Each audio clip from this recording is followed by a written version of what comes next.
I am so excited to be with you today. This presentation was very difficult to put together because I just didn't want to stop adding slides and information. And I can make a PDF of the slide deck to share and share any of the resources I have. So I have been a birder since 1992 when I got started doing that with my husband. We'd always watched birds when I was growing up, and my dad had feeders out for us, but I really didn't get into birding as a hobby until my husband and I started dating, and that was just an eye-opening experience to the natural world. I did attend Virginia Tech, and I knew about the Master Gardener program from decades ago. And so when I finally got the opportunity to do the training with Central Shenandoah Valley in 2011, it was really like checking off one of my big bucket list things. I was really excited about doing that. And then I'm showing you a picture of where I work. I joined the faculty of Bridgewater College in 2001, and there's my email. There are only 2 Puffenbargers at Bridgewater, and if you email the wrong person, she will let me know and get me stuff. We always have to exchange emails when students or other people get us confused, but we know who each other are and what our expertises are. So I like to start with this quote that we will only conserve what we love, we will only love what we understand, and we will only understand what we are taught. And of course, as a faculty member and teacher, I think this is just such an important idea that as we learn to love and value. And this is one of my favorite plants that I've learned about in the 20 years since I've been at Bridgewater and had my first home where I could plant all the trees and things that I wanted. And this is the Amelanchier, the serviceberry. And it's just a spectacular tree with white flowers in spring, beautiful fruit that the birds just literally wait to eat. We've watched crowds of cedar waxwings, catbirds, and robins waiting on these berries. And then in autumn, it's a beautiful, beautiful fall color. And so it's just one of my favorite trees to encourage everybody, if you've got some space. There are smaller versions and larger versions. So it's one of those ones, check very carefully about the size of your space. But if you can have a serviceberry and Amelanchier, you really want one. The other thing that I think is just so important as we think about landscaping, not just for ourselves, but for the birds and the wildlife and the creatures around us, is it just makes connections for us. And this is a friend of mine's son. We were looking for monarch chrysalis in a pollinator garden. And it was just amazing to make connections with all these people as we do our gardening and think about how we want to make the spaces better for us as the people in them, but also for the plants, animals, pollinators, all the other things that are out there. So an ecosystem is just kind of what we all need. And most of the bird pictures I am showing today are not my own. I do not have a camera anywhere near the capability that it would take to get some of the shots that I've borrowed from All About Birds, which is the Cornell site. They have great information, and the Cornell Lab of Ornithology is your go-to for anything bird in terms of, what kinds of habitats, water, food, and shelter can you help provide? And we'll touch a little bit on actually all of those as things we can do to help support birds in their ecosystem. Cornell Lab of Ornithology also runs eBird, and that's a place where you can make an account and record your bird sightings. That can be used for scientific study. And it's just a fun way to keep track of what you're seeing. So I have my eBird account, and it's one of the things I just really enjoy doing. My husband and I always keep up with our life list. So that's all the birds across the world that we've seen at least once in our lives. But the other list we just love doing is our yard list. So on January 1st, every year, we start a new list for the place where we live, and then we keep track of all the birds we see. And it really gives us a sense of when the birds leave in spring and who's nesting during the summer, and then when our wintering birds come back in fall, and it's just so much fun. So even if you don't want to do eBird, maybe think about keeping a yard list for yourself. I think you'll really enjoy seeing that data, keeping those lists over the years and seeing what birds you're seeing. It's an it's a wonderful, fun game to play. Not far from where I'm at in the Shenandoah Valley is Falling Springs, this beautiful waterfall. And it just makes me think about how native plants are the basis of our ecosystem. And so that's a really important issue for us in terms of, as we're birding and making our gardens for birds, how we can bring in native plants. And one of the Virginia publications that's just fabulous is this Habitat at Home. It's a very detailed PDF from the Division of Wildlife Resources, and it's just fabulous. It's one of the ones I've printed and I have at home and I go back to as I'm thinking about making changes in my own spaces. And it really doesn't matter how big your space is. Native plants can be the base of your ecosystem at home. So here in this, very, postage stamp kind of yard, this person, clearly has yucca and butterfly weed. And look at that great orange pop of color right before you get to the sidewalk. So it doesn't have to be all lawn and maybe as neatly manicured as some of the neighbors. But I don't know. I'm with Doug Ptolemy. If we keep calling everything weeds, it's no wonder nobody wants to plant it. So my joke is I'm going to try to call it butterfly orange amazing. And then everybody will know it's the best orange plant that you can have in your yard. So one of the things I'd encourage you to take, maybe a minute, I'll be quiet for a little bit, and get you to think for just a little bit about what are the goals for your space.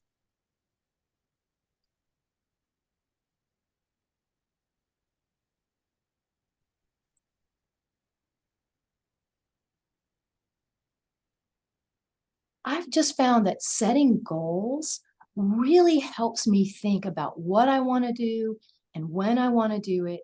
And one of the things that we've at least done in our home space is try not to tackle too much. We've taken on small chunks, but those small chunks, as we do more and more and more, add up. And that's just been an incredible transformation to watch in our own home spaces.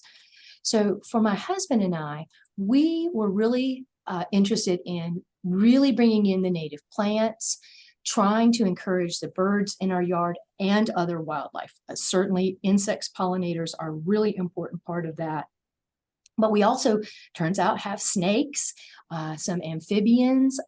And so it's just been a lot of fun to watch what we've got. And then another big thing, at least for us, is we want to produce some of our own food. And I'm picking spinach in one of the gardens there.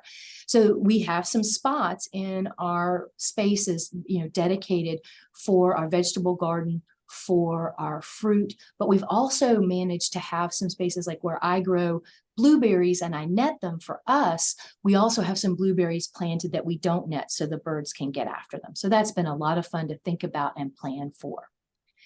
And the other thing we're really trying to emphasize in our spaces is biodiversity. How can we think about what we're doing in terms of planting native plants that are going to help not just the birds, which we love so much, but also bring in the insects that, again, the birds are going to need to feed on. And one of my favorite butterflies is the mourning cloak. You see them very early in spring, and they overwinter. They hibernate as adults and emerge in very early spring. And so 3 of the plants that we've worked to get onto our property are the native host plants for the mourning cloak. So hackberry, we've got tulip poplar now, and the native mulberry. And so that's just been really fun to think about how we can increase that biodiversity. And, Doug Ptolemy is definitely one of the people I would encourage you to read if you haven't read his books or to get to see him speak. There's the calorie pear on with the white flowers early in spring, and then a native oak on the other side. And, the Chickadee's Guide to Gardening is Doug Ptolemy's op-ed, and he finds 410 caterpillars in a white oak with 19 species and 1 caterpillar and inchworm on the Bradford pear or calorie pear. And then he tried a different white oak and Bradford pear the next day, and then there were 233 caterpillars on the white oak with 15 species represented and 1 on the Bradford pear. Plants don't want to be eaten. They put toxins into their tissues, and insects and plants co-evolve over, millennia, many thousands of years. So when we bring something like the calorie pear into our landscape, I guess one of the values of that was it wouldn't get eaten and it won't get munched, but then it doesn't really do a lot in terms of insect services. So it really takes, an incredible amount of thought about your garden. So it is really, valuable for your birds. Devin, do we have any questions? Do you want me to stop now to take any? I don't see any questions so far, Okay. but if anybody does have questions, go ahead and drop them in the chat and we can go ahead and address those as we go. Awesome. And, it's just amazing to think that something like a chickadee, both parents, once the young are hatched, are going to have to go in and out of the nest area every 1 to 3 minutes with green caterpillars to feed and raise that brood. And if you're thinking, about the chickadee, Doug Ptolemy writes a lot about this, taking 6,000 to 9,000 caterpillars to raise, a baby, chickadee, a brood of their little eggs that are then maturing into their little offspring. A chickadee is a tiny little bird. What about a red-bellied woodpecker, which is many times larger than a chickadee? How many caterpillars is it going to take? And it turns out for many of the birds that we know and love in our gardens in the summer who are raising their offspring, virtually all of them are dependent on insects. They need that high protein source in order to get enough food to raise those young. So we really have to make deliberate choices in terms of our gardens. And of course, finding, a hummingbird on your hummingbird feeder, but finding it on your Monarda is, it's almost even better. And so thinking about what kinds of descriptive words would you want for your space if you were either trying to describe it to your friends or your neighbors or your fellow birders, what words would you want to either for them as visitors to use or you'd like to use? And I just thought maybe you'd think for another, 30 seconds or so about that.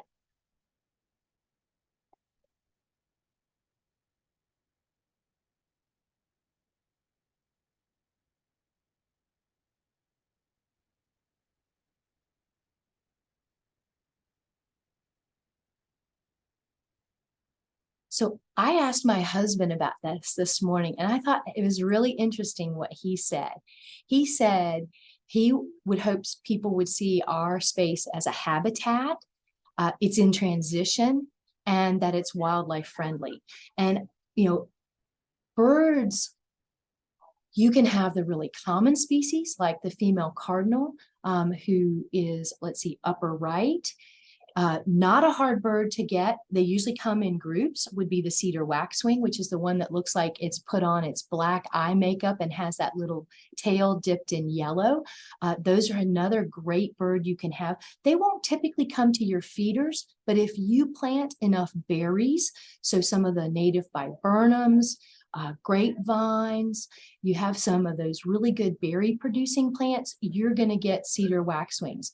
One that's a little harder to find and is getting rarer, unfortunately, is the rusty blackbird. And that's the one, it might kind of remind you of a grackle in terms of its body shape, but this is the non-breeding plumage and it gets this rusty appearance.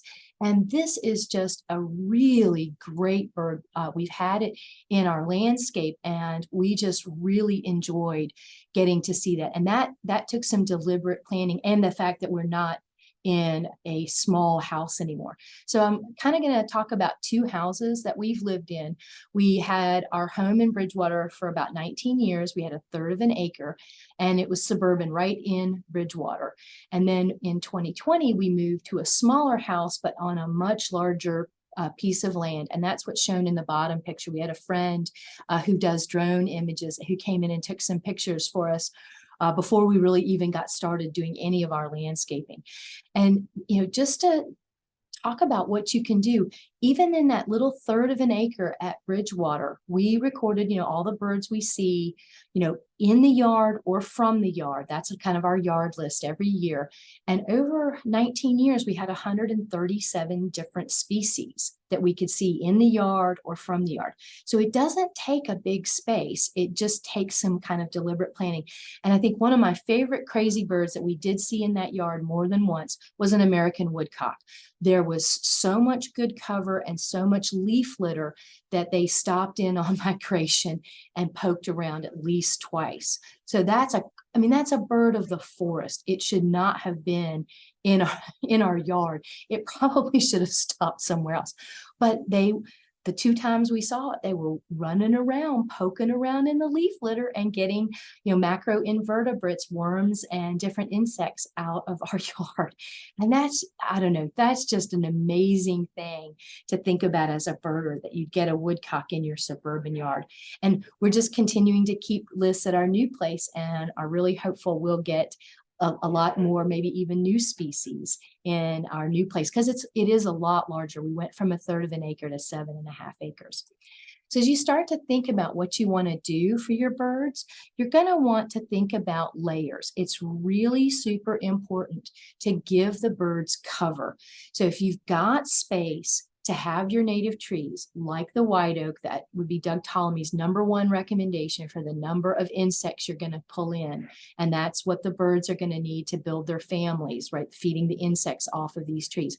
But a black cherry, our native black cherry, is not nearly as large as a white oak, and it's second best for Ptolemy. And I think that's if you don't have quite as big a space to give to an oak, maybe a native black cherry would be another option. Then you want to layer in so that you have some cover, shrubs and small trees like serviceberry, American beautyberry. There's a lot of native viburnums, and our native viburnums tend to have fabulous drupes. They have these really great fruit that are super important for birds in fall and winter. It's in those viburnums where we've seen things like a hermit thrush, which is a great bird for even like a 7.5 acre plot. That's a good fall winter bird. My husband is much more into pokeweed than I am, but we've made a compromise. We have what we call the pokeweed plaza, and that's where the pokeweed is allowed to go crazy and grow however it wants, but I'm allowed to take it out the other places. But we get a lot of good birds in that pokeweed, so that's been a good compromise. And then start thinking about your perennials. Of course, my butterfly orange amazing, that's one of my favorites to put in. Bee balm, the native rudbeckias. We've got so many options. One of the things I'll show at the end is all of us have, I think now in our areas of Virginia, access to Virginia Native Plant Society, and all of the local units now have created books with the plants of your local region. So we just have great opportunities to get information from other interested parties in Virginia to help us with which plants to plant. Devin, how are we doing with any questions? I'm kind of glancing over there every so often. We do have one question.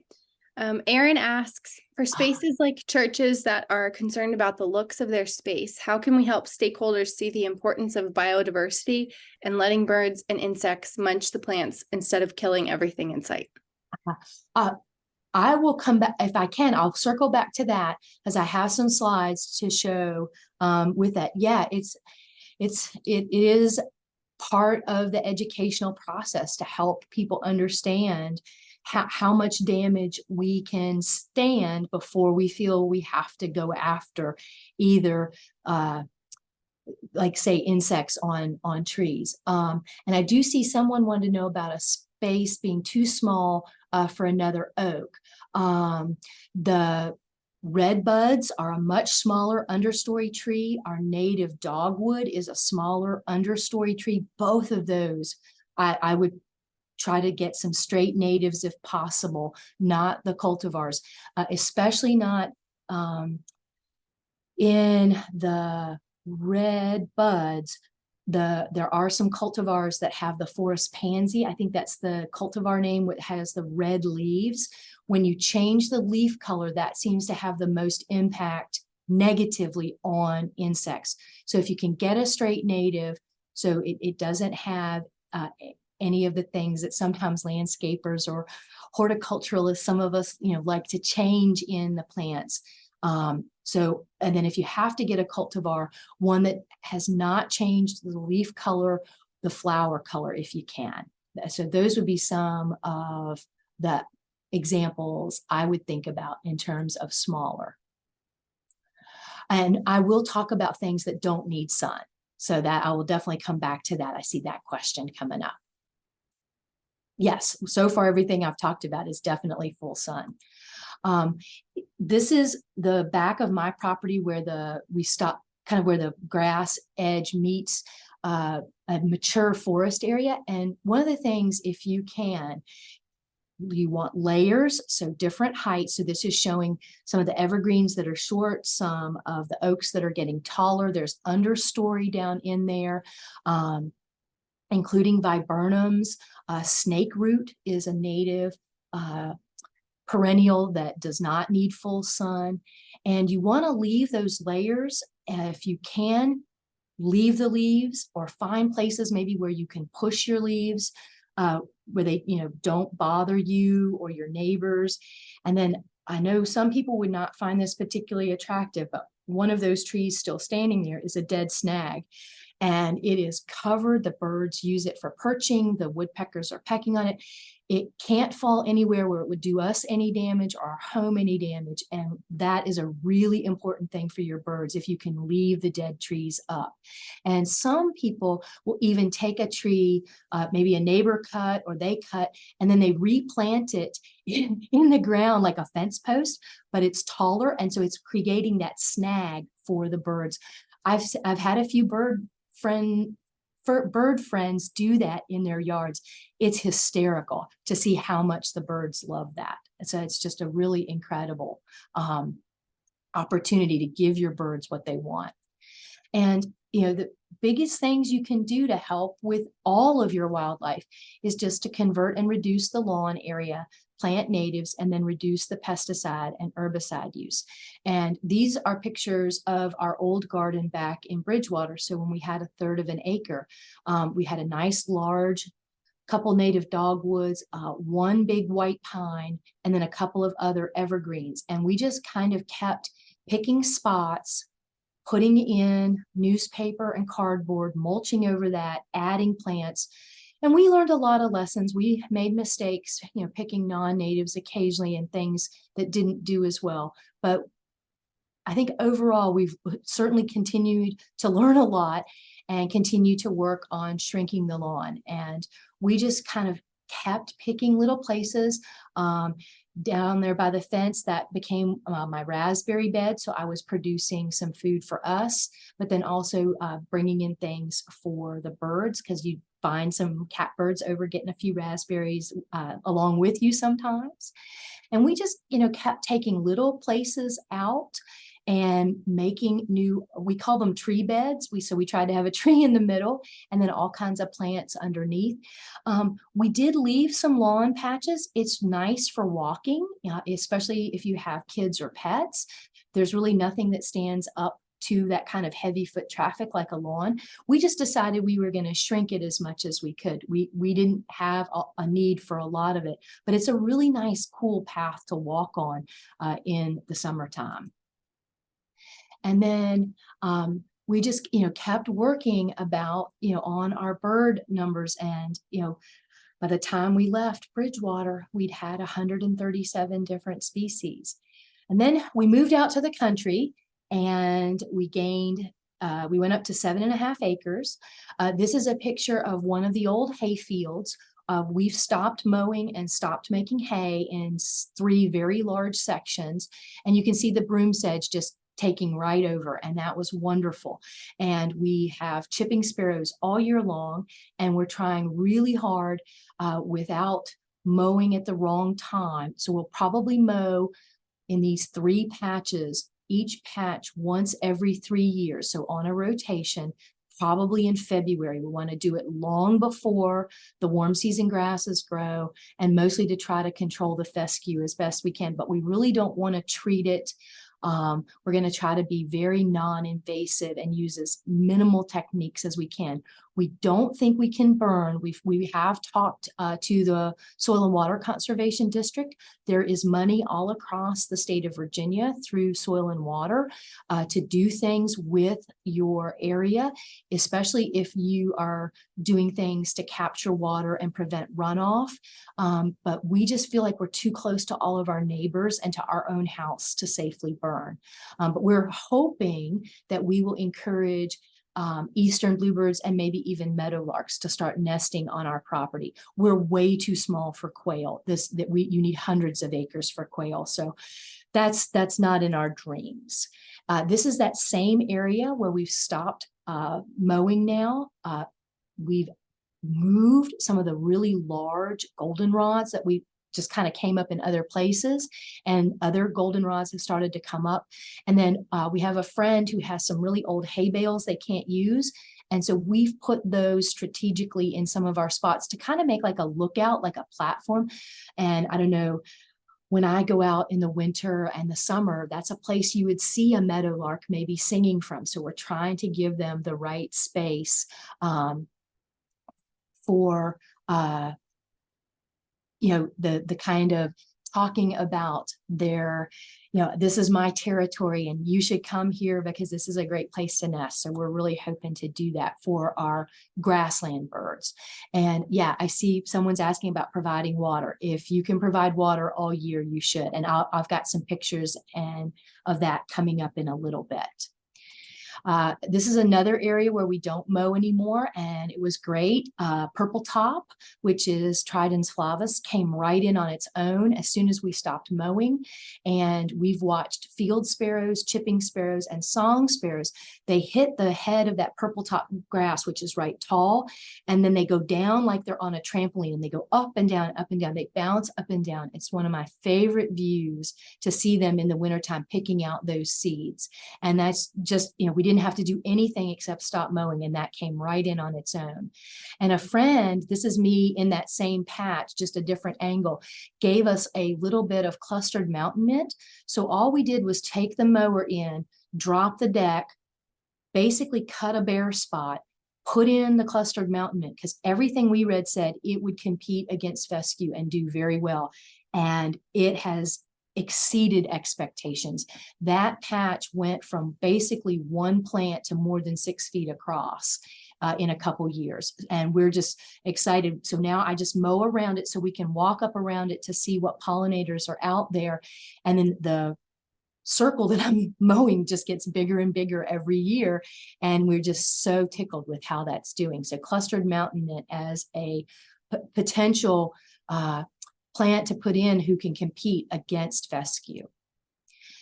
This is another one of our little tree beds. So there's some red buds under an oak and a hickory.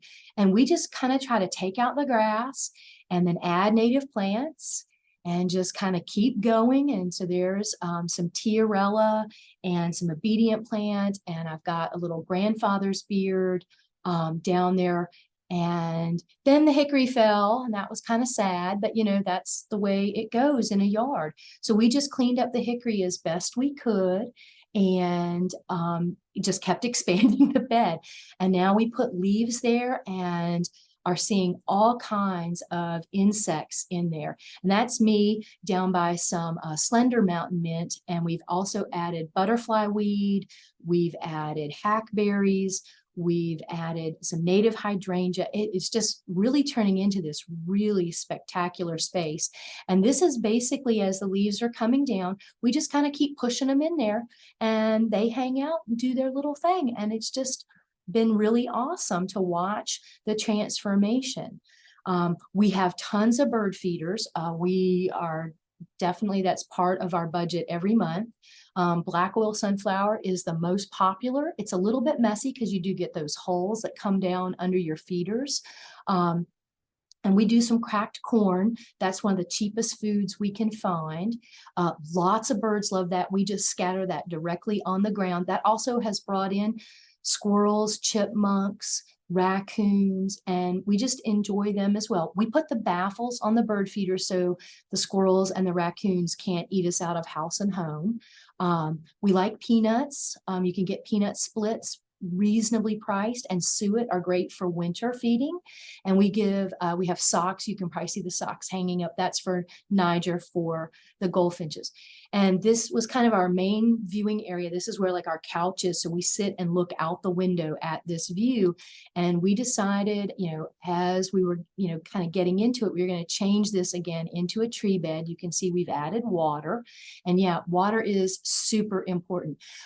Just remember your songbirds, the passerine birds, won't go deeper than their legs. They're absolutely terrified of drowning. They have no ability to swim. So what you want to do is have wide and shallow bird baths and add some rocks maybe so they have an idea how deep things are. And don't worry, keep the water like in these little dishes. You just have to rinse them out every couple days in the summer. You won't get any mosquitoes because you're changing the water with some frequency. If you can bring in a heater to keep one of the baths free of ice for the winter, that's fabulous. We do that. We have one that it's not a solar one. It's actually hooked up to we run an electric line out there for them. And again, just those little water basins just bring so many birds to your yard. So you'll be so excited. Oh, and don't worry, the birds are so much smarter than you think. Don't worry about them. If they take a bath in the winter, that's because they have enough food. They can keep themselves warm. They just have to keep their feathers clean all year. If their feathers get too dirty, they won't do that thermoregulation for the birds. So don't worry if they're taking baths and you think they shouldn't. They're smart enough. They're doing the right thing in their behaviors.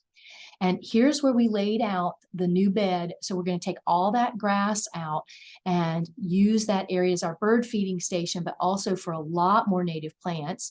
And then the wild turkey walked by while we were in process, and we were jumping for joy because we were really hoping there might be turkeys in this neighborhood. And there he is. He's walking around.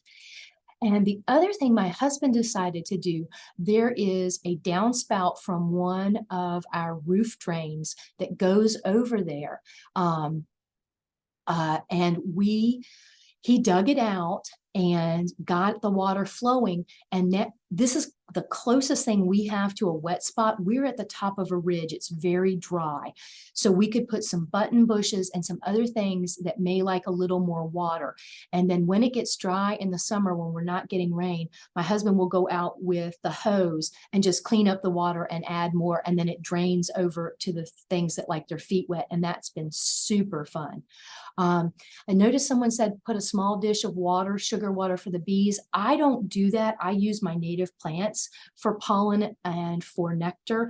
My neighbors have beehives, and I've never asked them, but I've never seen them do that either. There seems to be enough native food to support them. I do the sugar water feeders for the hummingbirds, but those have ports so that bees and wasps can't get in them because the bees and wasps will be so aggressive, they'll keep the hummingbirds away. So I've never tried that. A dish of water with sugar for the bees. That's not something I've ever tried. And then here's that same garden this year with all the goldenrods in full bloom. It's just been magical to watch this transform. And that's taken us a couple of years to do. We just take it in little chunks and do little pieces. And you can even see over behind the bird feeder where the native goldenrods have gotten started all on their own. We didn't have to plant or do anything for those. We just let them come up, and there they are. So, native plants make a difference. They are really important. I think I got this cartoon right from Plant Nova Natives, the Northern Virginia group. They really add so much. And, once you get them established, you don't have to do anything. As long as no awful pest like the emerald ash borer or something else comes in, the native plants are going to do the best for you. They're going to be adapted to our conditions.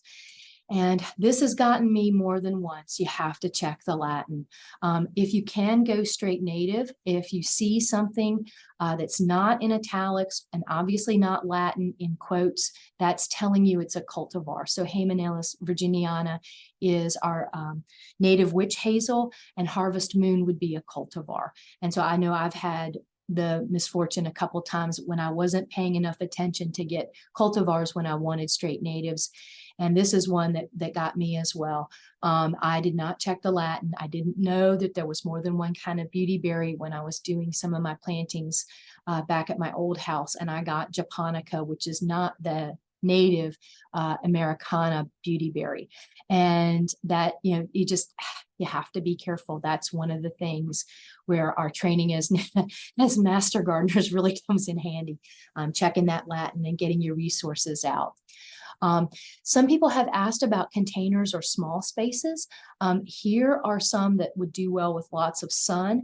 I don't do container gardening, so I haven't had a lot of experience with things in containers, but I've seen a number of people talk about columbine, golden Alexander, which I really love, yarrow, butterfly weed, the orange coneflower, asters, and blue stem goldenrod as doing well in containers as long as you have sun. So I think every single one of those plants, just not in containers, out in my yard somewhere. Columbine does really well for me in full sun or part shade or full shade. And golden Alexander is the same. It says it's full sun. I've had it in full shade. It's done great across. So I don't know, this is where I'm an experimenter. Maybe that's my scientific training, but I just put it in, and if it doesn't do well, I rip it out and try something else. The sunflowers are wonderful. Just be really thinking carefully about pollen. If you want the annual sunflowers, which I know I love, I see the pollinators on them, and then the goldfinches and other birds get all over them for the seeds. I want to make sure that I get a pollen variety of sunflower, not pollenless. The pollenless were developed for the arranged flower trade. So for when people want to cut flowers and bring them in. And something like Autumn Beauty, Giant Yellow, Lemon Queen, and then there's many, many more that actually have pollen for your bees. So that's really an important thing. If you're interested in that whole wildlife gardening, starting with the insects and going all the way to birds, make sure you get your sunflowers with pollen. A lot of times people say, well, my space is shady. What am I going to do? Again, go to your native plant book from our local native plant societies. The Christmas fern is doing really well for me. And I put it up around my house because it's just so pretty. I didn't realize it is a food source for a ruffed grouse. I just learned that today.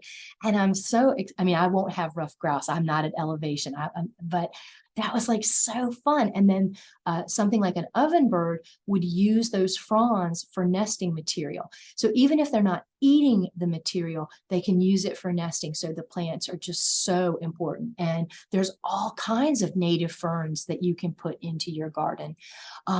I adore spring ephemerals, bloodroot, Virginia bluebells, Jack in the Pulpit, hepatica. There's a great list of natives that go in shade. And Jack in the Pulpit is a food source. It makes a berry that the turtles and the birds will eat. So that's really wonderful.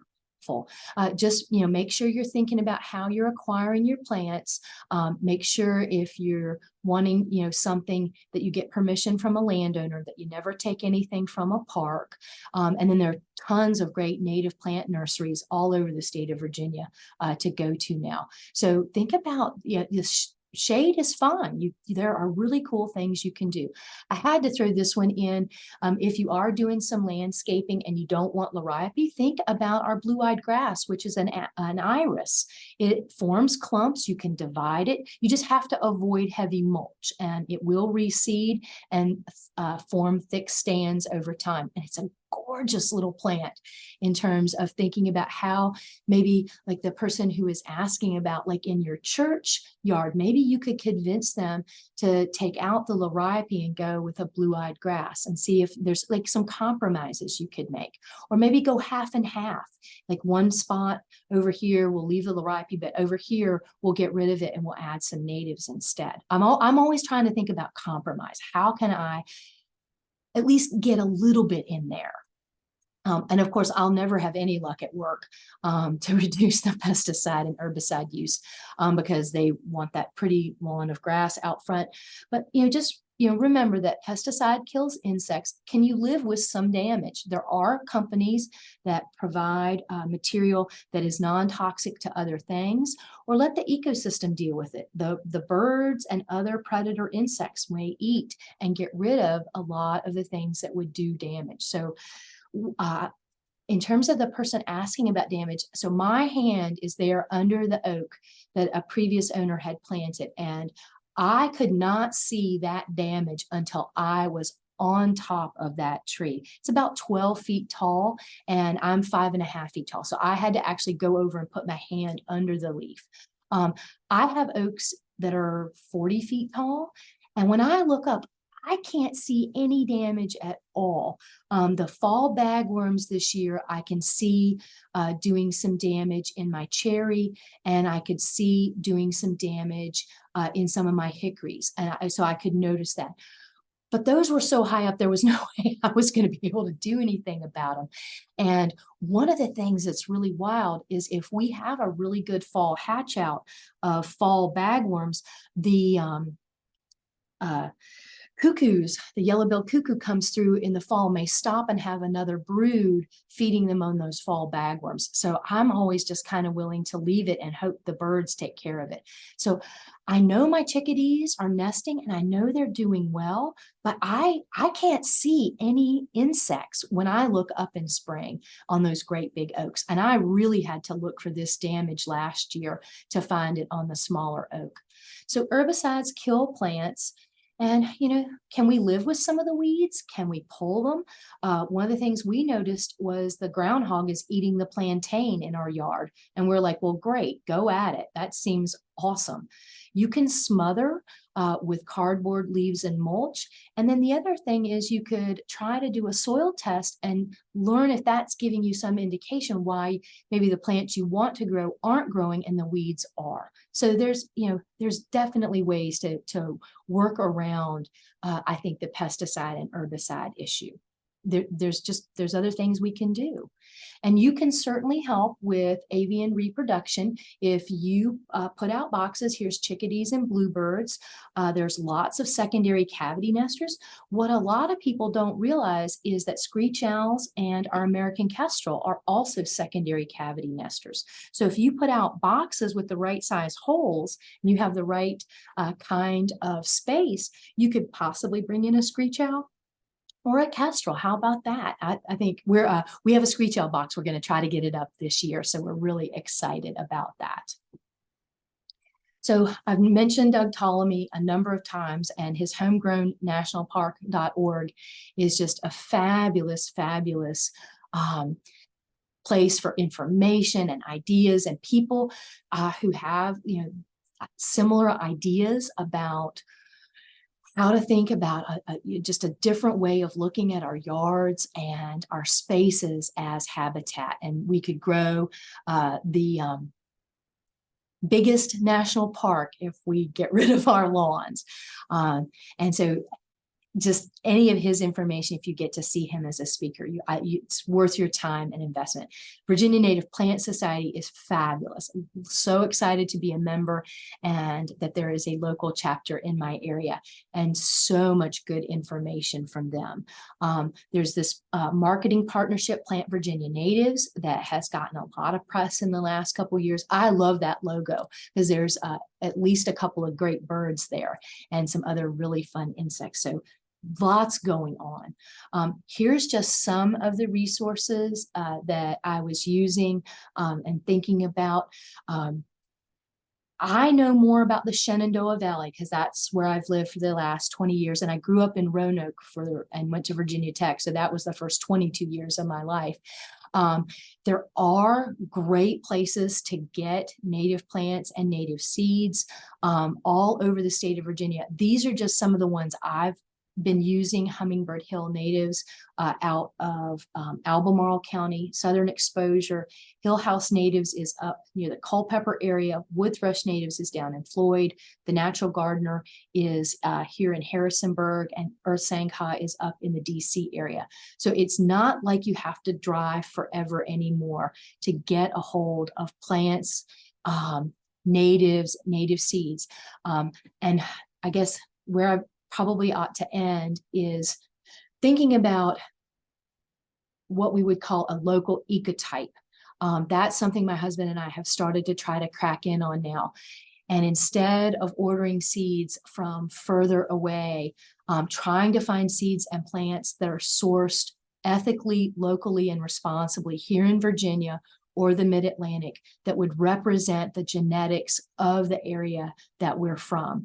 And that definitely is a little bit more of a challenge.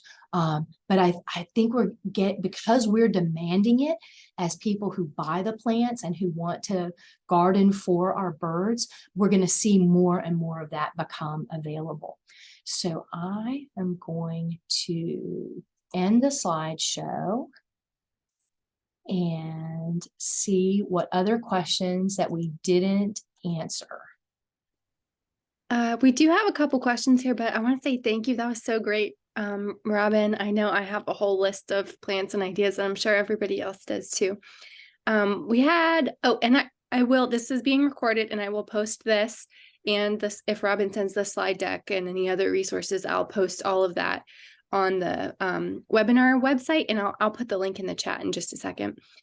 We did have a question a little bit earlier on, recommendations for ground covers for a sun or part sun area. Yeah, green and gold, which I think Latin is Chrysogonium, is one that everybody talks about. The only place I've tried it is the pollinator garden here where I work, and the terrible drought this year scorched a lot of stuff, and that didn't make it. I would like to try that at home and see if I have better luck kind of keeping an eye on it. Phlox is native. There's native ground cover phlox, and I see a lot of stuff on that. I'm trying to think. The tiarella, the foam, that would be shade. Tiarella wouldn't like the full sun. We're trying some lyre leaf sage, which comes up as a rosette. That is supposed to act as a ground cover, and we're trying that in some different places. We're still kind of experimenting at our house with what we can get to go, because we want to water it and take care of it for like that first 6 months or year, and then we want to forget about it, and it's got to go on its own. All right, we had another question. Is there a rule of thumb for how many plants of the same type to support a particular insect species? I have heard some very interesting different things. Like when we first planted our mountain mint, I was hearing you wanted a meter square of plants that are the same type to bring the pollinators in. And then when I was working with the Center for Urban Habitats out of Charlottesville area, they were talking about when they are doing native meadow restorations, they're doing 4 plants per square foot, trying to get 20 to 60 species in the areas that they are planting. So a much greater diversity. So I've heard like 2 completely different answers. That is really interesting. That was a great question. If anybody else has any questions here that they want to ask at the end, you can go ahead and unmute yourself, and we have time for a couple more if anyone has something they'd like to take the opportunity to ask. Could you comment on planting under black walnuts? Yeah, that is a great question.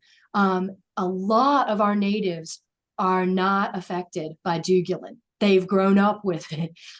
So it turns out like dogwoods and redbuds will both actively grow under black walnuts. I have hickories growing right next to black walnuts. I have native persimmon growing right next to black walnut. We are trying right now, putting some of the native understory plants under some of our walnuts to see if we can make like these tree beds. I'm trying to think what else I've seen growing under them. I'm trying to think, I don't know if I've ever seen bluebells under them. That's one I'd really like to get going, because to me, bloodroot, bluebells, and hepatica, like they say spring. And so those are ones I'm going to at least give a try. All right, we've got another question in the chat. Could you make a recommendation for a native tree as a small specimen tree, kind of to take the same place as an oak, where it would provide beauty for food for birds and insects? And then this person likes maples, but they're open to other natives and full afternoon sun. Yeah, I would think about redbuds and dogwoods. Those are both going to grow really nicely. Of course, the dogwood has the gorgeous flower in the spring. It makes the fruit, which the birds just, I mean, your mockingbird will sit there and try to defend it until the 200 robins come in and eat it all, which is a great thing to watch. And then the dogwoods also have that great fall color. So they're just a wonderful small tree. If you want to try maybe something a little more exotic, maybe a native persimmon, and that's going to have fruit. The pileated woodpecker loves persimmons. That was something that we learned at this new place, watching them come out of the woods, come off of some of our snags, and get after the persimmons. That was just, that was a really fun one. Thanks so much, Robyn. This was a great presentation. Hopefully this was, oh, here we go. Someone else has another question. Does mountain ash provide good food? As far as I know, it does, but that's one of the ones I think that is going to suffer from emerald ash borer. What we've been reading about is thinking about our ashes, our native ashes, instead of as full-size mature trees, think about them. The emerald ash borer won't attack them until they're larger, so you can use them in the landscape as small shrubs and understory. So to keep planting them because they're so important as part of the ecosystem, but then not expect them to get to the full height. You can treat your ash trees for emerald ash borer. My understanding is the college is doing that to the ashes we have on campus, but it's fairly expensive and it's a pretty intensive thing in terms of the toxicity then into the ash. And I don't know how that would then be expressed in the leaves or any of the things that the native insects and the birds would eat. So we've decided we've got like one ash tree that when it gets attacked, we're not going to try to save it. We're going to just continue to plant and use it as a shrub. And Nanette asks, can you comment on the value of native fringe tree? I don't care if it has any value. It's the most beautiful tree. One of its common names is grandfather's beard because the white flowers hang down like a beard. It is so beautiful. I'm sure it's the host plant for something, but we had a really nice one in Bridgewater, and I'm planting them every place I can find on my property because I just like them.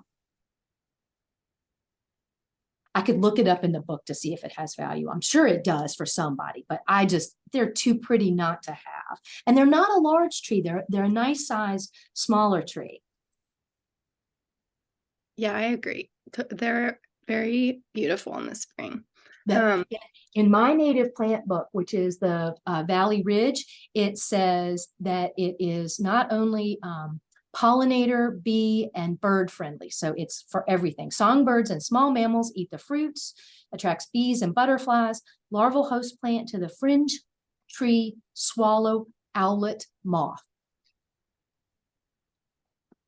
I'm in. Thanks so much, Robyn. Just as a reminder here at the end, next month in December, we're going to have Dave Close, who's the former program director, He's going to do, and now he's the volunteer specialist. He's going to do a session with some information about volunteerism, and we'll do some updates from the state office, and hopefully we'll have some updates about the positions that are vacant. That will be December 20th at 11 a.m. So we'll see you back here for that. And this presentation is recorded, and all of the webinars are online on the webinar archive, which I'll just stick that link right back in the chat again. But thank you so much, Robyn. This was great. Hopefully everybody learned something. We really appreciate you taking the time to be with us today. Oh, I had a blast. I learned so much getting ready for this, and I put my email in the chat. Again, I'm not hard to find, so if there's something you'd like to follow up with, please don't hesitate.